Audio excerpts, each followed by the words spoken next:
Quand je vois ça, j'ai le cœur qui serre.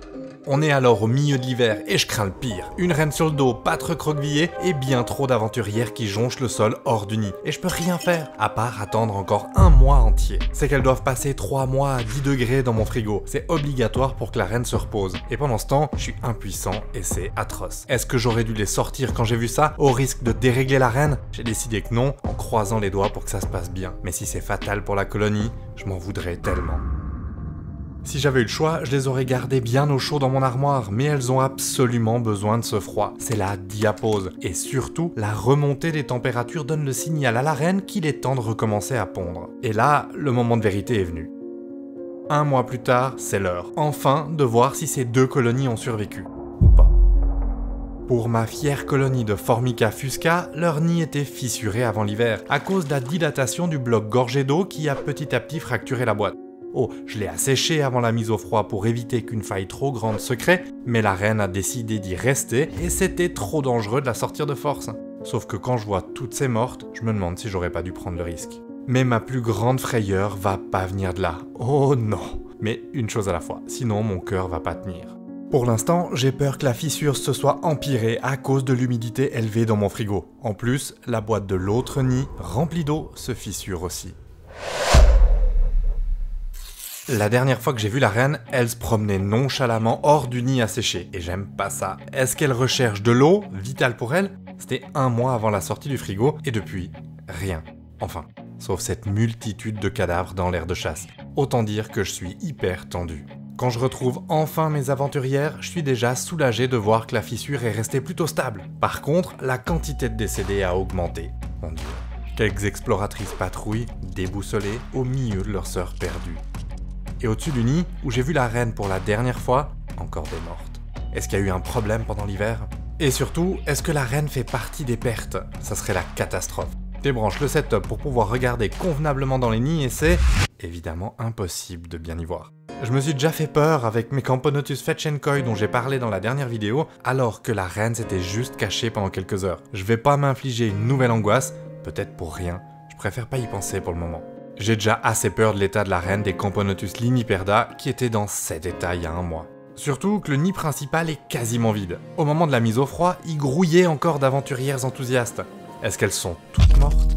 Tendu, je me dirige vers le 2e nid qui est bien rempli. Elles ont visiblement déménagé pendant l'hiver, les crapules. Mais là encore, des cadavres sur le nid et dedans. J'ai de plus en plus peur pour la reine, et bien sûr, impossible de voir dedans. J'espère vraiment qu'elle fait pas partie des pertes dans l'aire de chasse. Je récupère, angoissé, les exploratrices qui arpentent ces terres désolées et sort les sœurs tombées. L'une d'entre elles vit ses derniers instants, ça me brise le cœur. Heureusement, la reine n'est pas là. Et même si c'est impressionnant de voir tous ces cadavres, c'est des pertes normales vu la taille de la colonie. Trop vieille et fragile pour passer l'hiver, ça fait malheureusement partie de l'aventure. Mais, et la reine alors? Je regarde encore une fois dans le nid où je l'ai vue pour la dernière fois et là, cette forme, c'est elle, je suis sûr. Je peux enfin reconnecter le nid avec un monde un peu plus grand et je suis trop heureux de voir mes protégés repartir à l'aventure. Sauf que cette fois, les 2 nids sont fissurés. Et cette fois, faut vraiment que je les sorte de là, même si elles ont l'air de franchement s'y plaire. Mais à ce moment, ça fait 5 heures que je m'occupe de mes fourmis après l'hiver et j'en peux plus. Je ferai ça une autre fois. Pour l'instant, tout le monde retourne dans l'armoire. Surtout que l'angoisse va revenir brutalement. Si les pertes des Formica m'ont fait flipper, attendez que je vous parle de l'autre colonie. En plus, la dernière fois que j'ai vu la reine, elle était sur le dos, pas recroquevillée.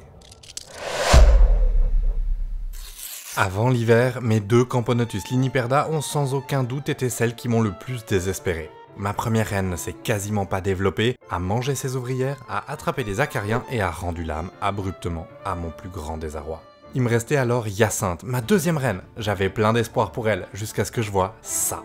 Des ouvrières comme paralysées, se traînant dehors avec maladresse. C'était terrible. C'était sans doute lié à un problème d'humidité dans les tubes, mais quand même, ça m'a foutu le moral dans les chaussettes. C'est la colonie qui me fait le plus peur pour cette diapause, parce que c'est la plus fragile dans mes élevages. C'est pour ça que j'ai été vérifié pendant l'hiver. Je suis choqué. Là, des cadavres partout. J'en peux plus. Mais aussi triste que ça soit, c'est pas le plus urgent. La reine.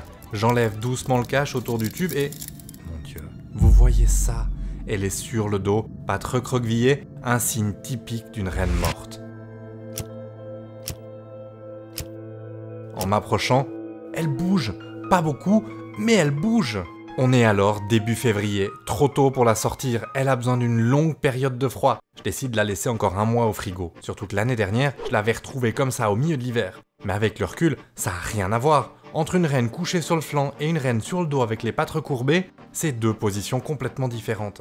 J'avais prévu de leur donner un premier nid, mais je crains qu'ils restent à prendre la poussière dans mon armoire. Quand je les sors enfin du frigo, en mars, mon cœur bat à tout rompre. Dans l'aire de chasse, une jeune aventurière déambule, hagard. Me reconfronter à toutes ces mortes, ça me brise le cœur. Je les sors, une à une. Quel drame. J'ose pas imaginer ce qui est arrivé à la reine, mais une chose à la fois. En y regardant de plus près, c'est... oui, principalement les ouvrières mal foutues de l'année passée. C'était déjà un miracle qu'elles aient vécu si longtemps et l'hiver aura été le coup de trop. Parmi elles, certaines bougent encore. Même si c'est des pertes normales, ça reste terrible à voir. Je me réconforte en me disant qu'au moins elles auront pu revoir la lumière du soleil. Et entre ces pertes et celles des Formica, ça me fait un peu beaucoup là. Et si la reine a trépassé, on va vérifier. Dans le premier tube, quelques aventurières commencent à s'agiter. Il y a même une des mal foutues, incroyable, mais pas le temps de s'attarder. C'est dans l'autre tube que se joue la survie de la colonie. Incroyable, elle est vivante, toute maigrichonne, mais vivante, et protégée par son énorme major.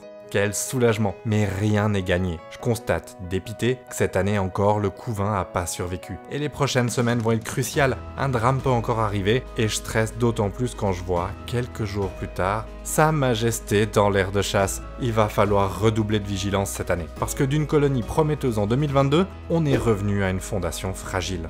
En tout cas, cette année, la totalité de mes colonies a survécu à l'hiver, sans perte anormale, et ça c'est trop bien. Ça me change l'année dernière, allez voir ça. En plus, ce sera l'occasion de voir l'évolution des colonies en une année. Et il y en a pour lesquelles c'est assez dingue.